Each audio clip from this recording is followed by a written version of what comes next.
If you like discovering books from different countries, different culture, different languages, then this is a video that you should be watching.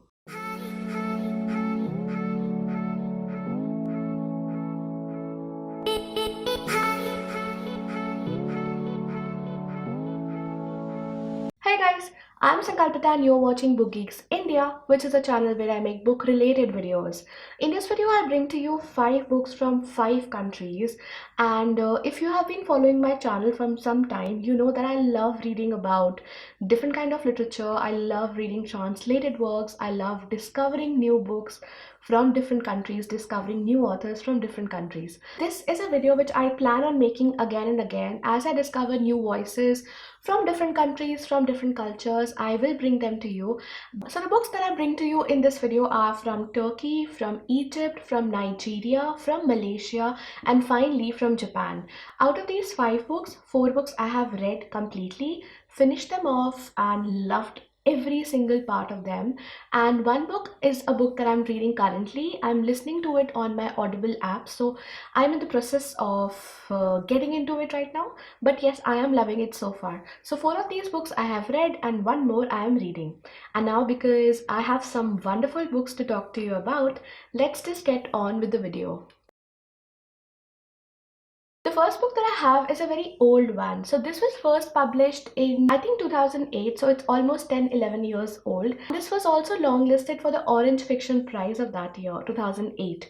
So this is The Bastard of Istanbul by Elif Shafak. Now, I'm sure you must have heard about this author. She's very, very, very famous. And this is my first book by Elif Shafak. So having read her now, I think I'm soon planning to plunge into all the books that she has written, because this one was amazing and I loved reading every bit of it. So this book is based in Istanbul. A lot of action that happens in the book is in Istanbul and also in America, but it basically is a book that is about the history, political history of Turkey and Armenia. So this is basically the story of this girl who walks into a doctor's clinic on a rainy afternoon in Istanbul. She's just 19 years of age, she's unmarried, and she just says one thing to the doctor, that she wants to have an abortion. Now what will follow that afternoon will change the course of her life forever. 20 years later, we meet this wonderful, lovely woman called Asya Kazachi. Now Asya Kazachi belongs to a family which is cursed in a very mysterious kind of way. Now, because of this mysterious curse that the family suffers from, all the men in the Kazachi family die very young. They die well before they are 40 years of age. And that is what happens to Asya Kazachi's family as well. So she lives with her mom, with her grandmom, and with her aunts. Now, everything around Asya changes when her American Armenian cousin called R. Manoush, it's a very tricky name, Armanoush, comes to visit her and her family. So Armanoush stays in Istanbul because she wants to discover Istanbul for herself. She wants to figure out her family history. And when she does that, a lot of secrets which had been previously kept hidden, previously buried, they tumble out of the closet. These secrets, these family secrets, have something to do with the Armenian and Turkish conflict, the Armenian genocide and Exodus. So this is a wonderful book which talks to us about a lot of characters, cultural conflicts, a lot of history in the background of this book, and I simply loved reading about it because it not just told me about Istanbul but also its history. The second book is from Egypt, and this is something that I discovered when I went there on my trip. So I just went to a local bookstore and I inquired about contemporary Egyptian literature or Egyptian literature which really needs to be read. So the lady over there recommended me this book, which is The Yakubian Building by Ala Al-Aswani. Now I don't have a copy to show you because I have given it to a friend, but yes, I've read the book and I absolutely loved reading it. It is a book which tells us a lot about Egypt, basically about the Egypt of 1990s and how drastically it had changed to the Egypt which was there, almost 4-5 decades ago. It talks about decadence, it talks about misdirection, it talks about a lot of things. So there is this building which is actually there in downtown Cairo.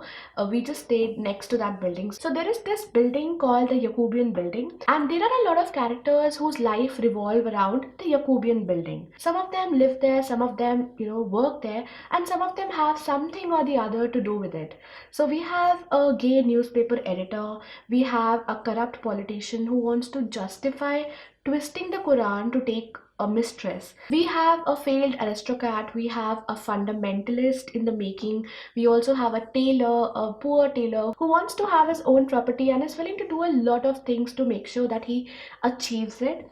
And so we have a lot of mix of characters, and we also have this young woman who's forced into such different and difficult circumstances that she has to accept unsolicited and embarrassing advances of her boss. So we have all these quirky characters who tell us a lot about the Egypt that was there in 1990s, and it's a different and interesting book because it opens to you a new culture, a new society, and yeah, I loved reading it. Next is a book that is from Nigeria, and I had been planning to read something from the Nigerian literature or even African literature, but somehow this is my first book from the African continent. So this is My Sister the Serial Killer by Oyinkan Braithwaite. I hope I'm not butchering the name.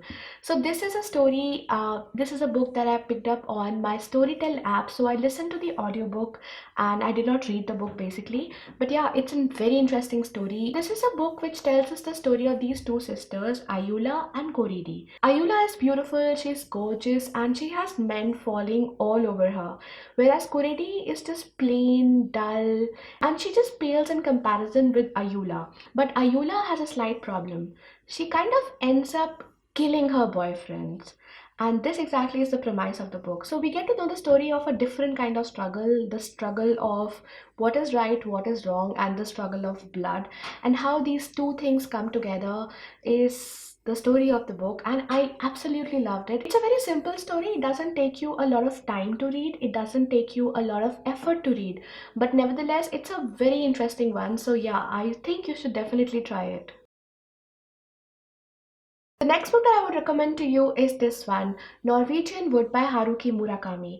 So this is a book that I think I read last year. I think it was last year.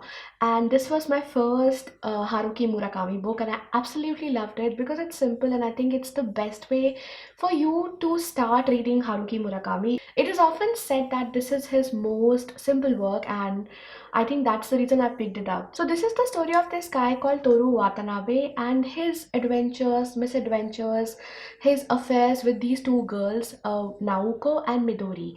Now Naoko was the girlfriend of Toru Watanabe's best friend who committed suicide, and Naoko comes to him at a very difficult time when he's trying to evade the memories of his best friend. He shifts to Tokyo and he joins a college because he doesn't want to remind himself of the memories of his best friend, and that is when he meets Naoko, who's also a very disturbed and challenged girl.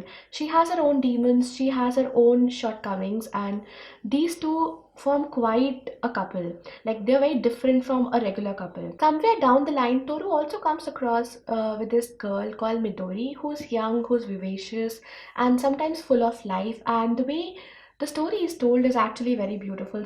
And this also brings to us a very difficult time in the history of Japan when there was a lot of civil unrest and student uprising, political uncertainties plaguing the nation of Japan. So it is a good background for somebody who's just getting into Japan and Japanese literature, and also somebody who's willing to take a plunge into the world of Haruki Murakami.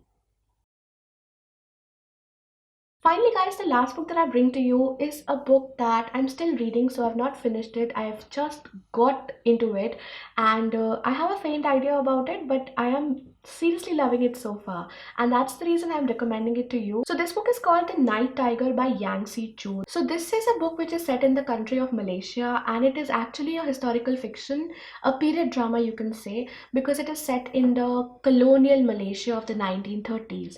So there are these two people, it tells us the story of these two people. So these two people, one dance girl and one a very young boy of just 11 years of age. So this is the story of two very different characters who are brought together by strange deaths and a very different kind of superstition, Chinese superstition, that says that some men are turned into tigers after their deaths. and I'm just getting into the story right now. I'm feeling the characters, I'm getting a vibe of the place, and I'm absolutely loving it. So that's it from me in this video, guys. I hope you will enjoy reading all these 5 books from 5 countries: Turkey, Egypt, Nigeria, Malaysia, and Japan. And like I told you guys, I will be continuing this series and bringing to you literature from all over the world, from different parts of the world.